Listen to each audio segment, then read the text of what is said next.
अभी नीता का तीसरा प्रश्न मैं इसमें क्लब करती हूँ कि जब हम कोई स्थान पे सेवा करते हैं या कभी कोई मतलब जो लोगों के साथ सेवा करते हैं तो उससे अटैच हो जाए तो क्या वो सही एटीट्यूड है? बिल्कुल नहीं। क्योंकि ये गेम अटैचमेंट डिटैचमेंट की गेम है। अभी मैं बताऊं, मेरे फादर स्वामी नारायण के फॉलोअर थे। तो मैंने उनके मुख से सुना था कि स्वामीनारायण में जो साधु है, वहां क्या सिस्टम है कि जो कोठारी स्वामी फंड रेजिंग करके खूब पुरुषार्थ करके जो मंदिर बनाता है, तो वो मंदिर के इनॉग्रेशन के टाइम उसकी ट्रांसफर हो जाती है उसके पहले ही, ताकि उसमें अटैचमेंट का भाव ना आए, इट इज माय बेबी। ऐसे गुरु भी, कोई भी उसका प्रिय शिष्य क्यों ना हो, वो उसको कभी भी एक टाइम आता है कि उसको फिजिकल फॉर्म में अटैच नहीं होने देते और उसको दूर कर देते हैं, ताकि वो बाहर से डिटेच हो जाए, मतलब फिजिकल फॉर्म से डिटेच होके इंटरनली उनके साथ इतना अट्यून हो जाए। ये घटना प्रत्येक गुरु शिष्य के साथ होती है। जैसे मेरे पहले वाले गुरु थे श्री योगानंद जी, वो अपने गुरु श्री युक्तेश्वर जी को इतना प्रेम करते थे, इतना प्रेम करते थे कि थोड़े घंटे उनको आश्रम छोड़ के उनकी आज्ञा से कॉलेज अटेंड करने जाना पड़ता था, वो भी उनके लिए कष्टदायी था। उनको लगता था मैं आश्रम में ही रहूं और गुरु जी के इर्द गिर्द रह के ही सेवा करता रहूं। ये नशा मैंने और हम लोग जो भी मेरी तरह जो भी गुरु जी के करीब रहे, वो नशे का आनंद उन लोगों ने भी लिया होगा कि ये गुरु के इर्द गिर्द रहने में कितना, उनकी प्रेजेंस में कितना ही मन प्रफुल्लित होता है, आत्मा कितनी प्रफुल्लित होती है। तो फिर जब गुरु को लगता है कि ये एक, उसने काफी कुछ प्राप्त कर लिया पर अभी ये अटैचमेंट में फंसा है, तो फिर वो ऐसी क्रिया करते हैं। वो क्रिया कभी कभी झटके के रूप में भी होती है कि शिष्य का दिल टूटे, पर वो उसके भले के लिए होता है। जैसे मैं भी बहुत अटैच हो गई थी, तो मेरे साथ भी ऐसी घटना घटी कि मैं वहां जाती थी, फिर भी 6 महीने तक मुझे नहीं मिले प्रत्यक्ष रूप से। तो शुरू में तो बहुत झटका लगा, इतना दुख होता था कि वो टाइम था कि मैं जाती थी, मैसेज देती थी, तुरंत बुलावा आ जाता था। बाकी लोग इंतजार, सुबह से इंतजार करे, मेरा जाने से मेरे को तुरंत उनके दर्शन होना और गुरुजी से मिलना हो जाता था। और वो टाइम भी आया कि घंटों बैठे रहो, आके निकल जाओ, पर कभी मिलते नहीं थे। तो फिर शुरू में झटका लगा, पर धीरे धीरे एहसास हुआ कि हर पल मैं तेरे, उन्होंने ही जैसे जवाब दिया और मुझे एहसास होने लगा कि आंख बंद करूं खोलूं वो तो मेरे सामने ही है। कभी कभी विरह में भी तड़प इतनी बढ़ जाती है कि अट्यूनमेंट इतना स्ट्रांग हो जाता है। तो उन्होंने फिर अट्यून करा दिया कि पावर रूप में तो मैं हमेशा तेरे साथ हूँ, और फॉर्म के लिए भी तेरे को मेरे पास आने की क्या जरूरत है, तेरे को मेरे से इतना अटैच होने की क्या जरूरत है, तू आंख खोले बंद करे, मैं तो तेरे सामने ही हाजिर हूँ। तो ये अवस्था तक गुरु पहुंचा देता है। इसलिए मैंने बुद्ध और आनंद का भी एग्जाम्पल दिया था कि आनंद इतना, उनका शिष्य था जो बुद्ध से इतना अटैच हो गए, जब बुद्ध भगवान का शरीर छोड़ने का समय आया, जब उन्होंने खाली जिक्र किया कि अभी समय आ गया है और मुझे अभी जाना है, सुन के ही आनंद विचलित हो उठा था। तो बुद्ध भगवान ने सोचा, जो मेरा इतना करीब रहा, जितने जिसने इतना मेरा संग पाया और उपदेश सुना, आज वो इतना विचलित होता है ये नश्वर फिजिकल फॉर्म छोड़ने की बात से, तो औरों की क्या अवस्था होगी। तो फिर उन्होंने उसको भिक्षा देने बाजू के गांव में भेज दिया और शरीर छोड़ दिया। योगानंद जी को भी न्यूज नहीं मिला कि श्री युक्तेश्वर जी शरीर छोड़ रहे। जब वो इंडिया आए, उनको न्यूज मिला, वो एयरपोर्ट के, मुंबई एयरपोर्ट उतर के फिर वो रिज होटल में ठहरे और वहां इतना फुट फुट के रोए कि आपने मुझे मैसेज तक नहीं दिया और शरीर छोड़ दिया, नहीं तो मैं भाग के आपके पास आता। वो अमेरिका में थे। तो रिट्ज होटल में इतना रोए, उनका इंटेंसिफाइड रोना और उनकी तड़प इतनी स्ट्रांग थी कि गुरु को प्रकट होना पड़ा। और फिर वो उनको गले लग के खूब रोए, घंटों तक उनका आत्मिक संवाद चलता रहा, फिर जाके उनका मन शांत हुआ। तो ये होता है गुरु शिष्य का प्यार। बट फाइनली आप जिस जगह आपको कोई भी चीज का अटैचमेंट होगा, गुरु उस अटैचमेंट को तोड़ेगा, ताकि आप डिटेचमेंट में चले जाओ, क्योंकि फाइनली पूरी लाइफ अटैचमेंट डिटेचमेंट की गेम है। आप देखो, हम जीवन में कितने रोल प्ले करते हैं। कभी हम हाउसवाइफ है, कभी वर्किंग वुमन है, आई एम ऑल्सो, अभी मैं एक ट्रस्ट की मैनेजिंग ट्रस्टी भी हूँ, बाहर भी काम करती हूँ, मेरा ऑडिट का भी देखती हूँ, कभी ट्रेनिंग प्रोग्राम होता है तो वहां भी जाती हूँ, लेक्चर्स पे भी जाती हूँ, और मॉर्निंग पूरा हाउस वाइफ हो। तो आप एक रोल से दूसरे रोल में कितना जल्दी स्विच ओवर करते हो, वो आपका डिटेचमेंट स्वभाव बताता है। आप देखना, बहुत लोग बहुत जल्दी डिटेच नहीं हो पाते, इसलिए वो मूड को कैरी फॉरवर्ड दूसरे रोल में भी वो मूड को कैरी करते हैं। जैसे अभी किसी ने, सचिन ने बोला ना, आज मैं बहुत फ्रेश हूँ। इनफैक्ट आज मुझे ये सेशन शुरू होने से पहले सीवियर हेडेक था। तो ये क्या होता है कि, बट ये था कि चलो सब राह देख रहे हैं तो करना है, तो फिर अभी शुरू किया तो हेडेक भी चला गया। तो ये क्या होता है, एक अटैचमेंट डिटेचमेंट मूड होता है। आप जो भी करो 100% करो। 100% आप जब अपना देते हो तो आपकी हर क्रिया यौगिक क्रिया हो जाती है। योग यानी क्या, बॉडी और माइंड का सिंक्रोनाइजेशन। जब आप, इसीलिए योग को जिम से ऊपर किया गिना गया है कि जिम में आप फिजिकल मूवमेंट करते हो, फिजिकली आप बॉडी को स्ट्रांग करते हो, मसल्स को स्ट्रांग करते हो। पर क्या आपका मन इतना मजबूत होता है? हो सकता है फिजिकल के साथ, फिजिक के साथ मन भी थोड़ा डेवलप होता होगा, बट योग में तो आप ब्रीदिंग एक्सरसाइज के साथ साथ आपकी बॉडी मूवमेंट करते हो, कि शरीर अंग प्रसारते हो तो सांस लेते हो, संकुचित के टाइम सांस छोड़ते हो। तो हर टाइम बॉडी मूवमेंट के साथ साथ आपकी सांसों की रिदम भी सिंक्रोनाइज होती है, सांसों की रिदम के साथ साथ मन की मूवमेंट भी सिंक्रोनाइज होती है। इसीलिए बोलते हैं जब आप 100% कोई कार्य करते हो तो वो योगिक क्रिया हो जाती है, वो योग हो जाता है। तो जो भी करो 100% करो। जब आप 100% ऐसे करते हो तो आप अटैचमेंट डिटेचमेंट गेम में मास्टर बन गए। कभी भी घर का मूड ऑफिस नहीं कैरी करना चाहिए, ऑफिस का मूड घर में कैरी नहीं करना चाहिए। जो भी करो, घर का प्रॉब्लम घर तक, ऑफिस का प्रॉब्लम ऑफिस तक। तो आप ये अटैचमेंट डिटेचमेंट गेम में, इसीलिए बोलते हैं ना, रात को सोने जाओ ना तो पूरे दिन का इवेल्युएट करके टोटली फ्री होके सो जाओ, कि मेरे से जो बेस्ट अफोर्ड बन सकता था मैंने कर लिया, इससे ज्यादा मैं नहीं कर सकती क्योंकि मेरे बस में नहीं है।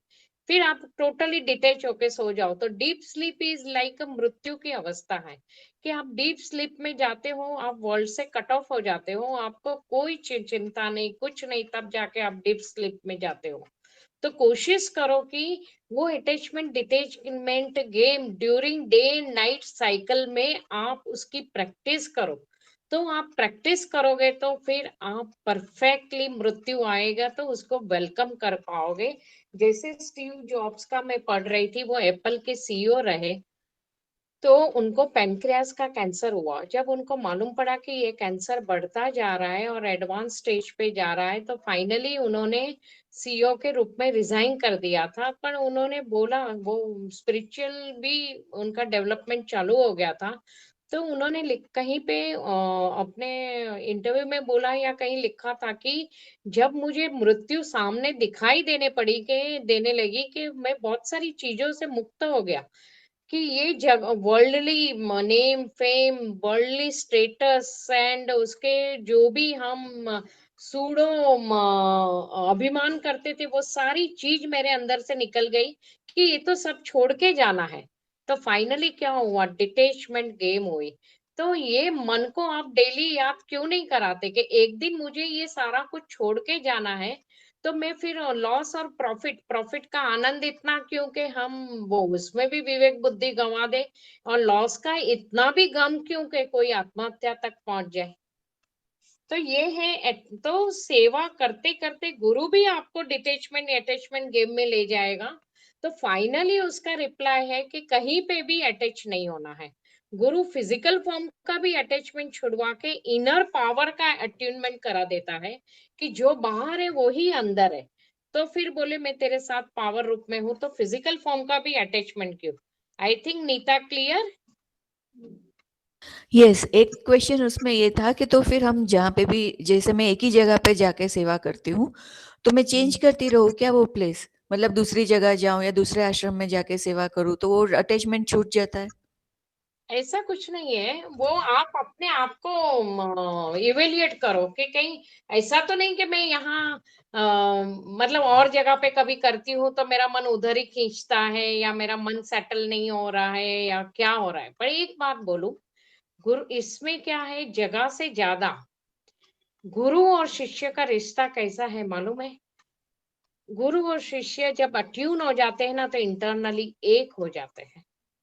तो आपका प्लेस का अटैचमेंट डिटैचमेंट का महत्व नहीं है, इंटरनल अवस्था का महत्व है।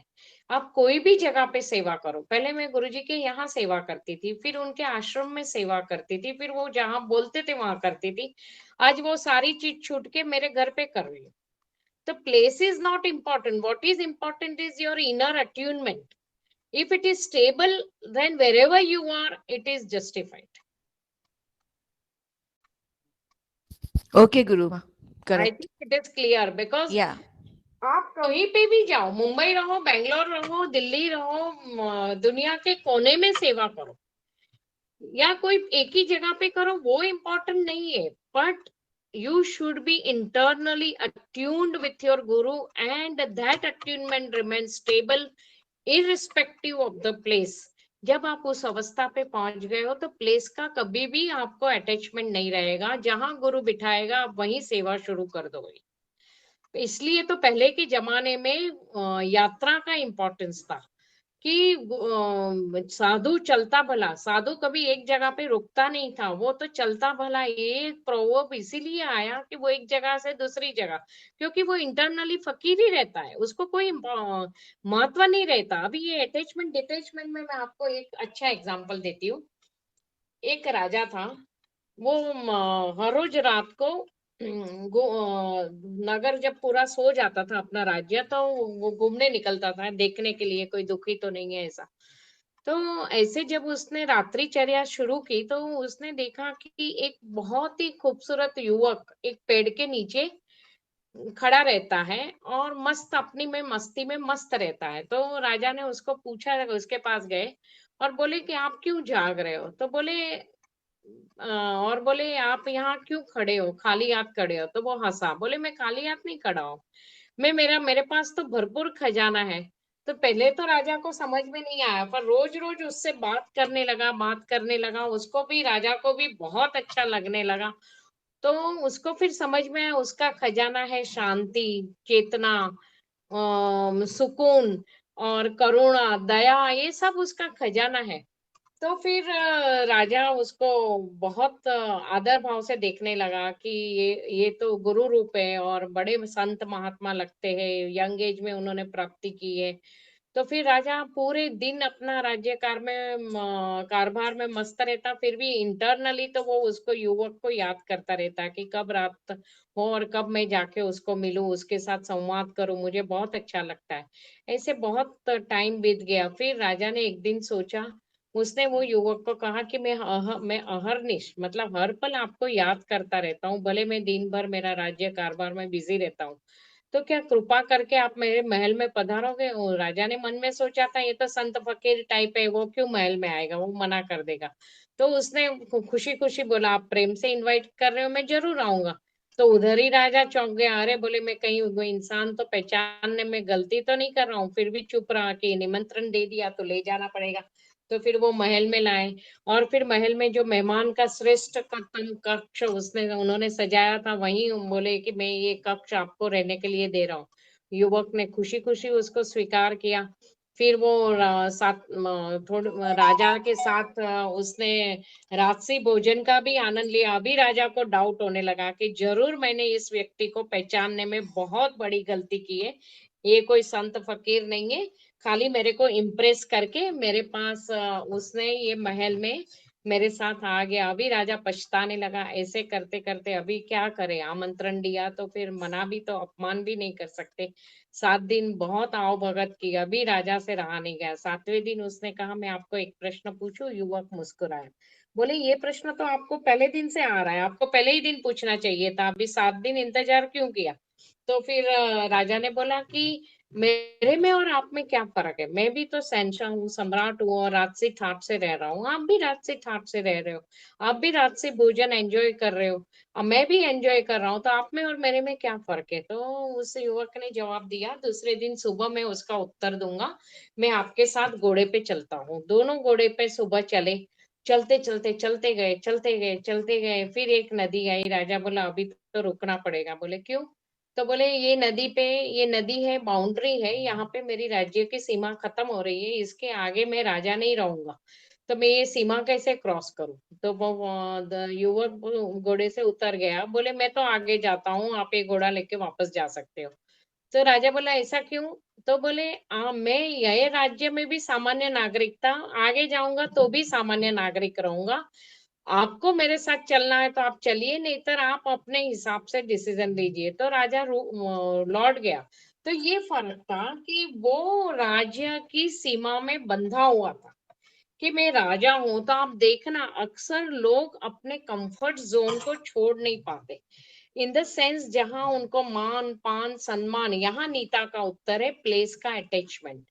कि जहां उसके बच्चे को भी देखना, वो स्कूल चेंज करना होगा तो विचलित हो जाएगा कि मेरे फ्रेंड्स को छोड़ना है, मैं नहीं दूसरे स्कूल में जाऊंगा, मेरे ये टीचर के साथ मैं कंफर्टेबल हूँ। तो ये व्यक्ति का स्वभाव है कि वो अपने कंफर्ट जोन को छोड़ना नहीं चाहता। और जहां उसको मान सम्मान मिलता है वो तो बिल्कुल ही छोड़ना नहीं चाहता, कि उसको डर लगता है कि मेरी महत्ता खत्म हो जाएगी। तो किसी चिंतक को किसी ने पूछा कि इंसान को सबसे ज्यादा पुष्ट कौन करता है? बोले उसका अहंकार। तो ये महत्ता से अहंकार बढ़ता है, उसकी अहंकार को पुष्टि मिलती है। तो जो व्यक्ति अटैचमेंट में फंसता है, कहीं ना कहीं ये अहंकार की पुष्टि है, कहीं ना कहीं उसका कंफर्ट जोन है। तो गुरु क्या करता है? उसका कंफर्ट जोन ही छोड़वा देता है कि तू कंफर्ट जोन से बाहर आ जा। तो पूरी दुनिया तेरे लिए कंफर्ट जोन होनी चाहिए, क्योंकि कंफर्ट जोन तेरे अंदर है। कोई प्लेस पे तेरा कंफर्ट जोन नहीं है, कोई सिचुएशन में तेरा कंफर्ट जोन नहीं है, कोई प्राप्ति में तेरा कंफर्ट जोन नहीं है। तेरा कंफर्ट जोन तेरे अंदर ही है। जब इंसान अंदर से कंफर्टेबल हो जाता है तो ही इज कंफर्टेबल एवरीवेयर। अभी मेरे जीवन बहुत साल पहले मैं एक शादी में गई थी, तो मैंने जरी के वस्त्र पहने, गहने पहने, ड्राइव करके गई थी। किसी ने पहचान कराई ये गुरुजी की शिष्या है और बहुत क्लोज है गुरुजी से और बहुत सेवा भी करती है। तो वहां जो पंडित बैठे थे वो भगवा वस्त्र में बैठे थे। बोले ये कौन सा उनका अध्यात्म है कि ये राजसी ठाठ में इधर आइए। तो मैंने कहा अध्यात्म को और ठाठ को क्या मतलब है? आध्यात्म का अर्थ हुआ इनर स्टेट ऑफ कॉन्शियसनेस। हमारे गुरु ने हमें ऐसे तैयार किया कि तुम्हें रात से ठाठ मिले तो भी खुश, नहीं मिले तो भी खुश। ऐसा नहीं कि तुम मुंबई में ही खुश रहो, तुम लोनावाला के गांव में भी खुश रहो, अपने गांव में भी खुश रहो, जहां रहो वहां जीवन का सदुपयोग करो और खुश रहो। तो ये तुम्हारा कंफर्ट जोन है। जब तुम्हारा कंफर्ट जोन अंदर ही क्रिएट हो जाता है तो तुम कोई भी जगह पे खुशी खुशी सेवा करते हो और तुम्हें कोई फर्क नहीं पड़ता, क्योंकि वसुदेवम कुटुंबकम, सब हमारे भाई बहन है। जहां भी प्लेसमेंट हुई वहीं तुम फ्रेंड्स हो जाओ, क्योंकि फ्रेंडशिप तुम्हारे नेचर से बनती है। तो तुमने जब सबको एक्सेप्ट कर लिया तो दुनिया तुम्हें एक्सेप्ट करेगी, और ना भी किया तो क्या हुआ? इंटरनली तो तुमने सबको एक्सेप्ट कर लिया। तो it is a basically internal state of mind. So this is the basically your reply to your answer, that internally what you are. So whatever is happening to you in life is not important, what you become through them is important. Life में क्या situation आती है वो important नहीं है, हर एक की life की सिचुएशन अलग है। लाइफ में क्या सिचुएशन आती है वो इम्पोर्टेंट नहीं है, आप उस सिचुएशन में क्या बनते हो वो इम्पोर्टेंट है।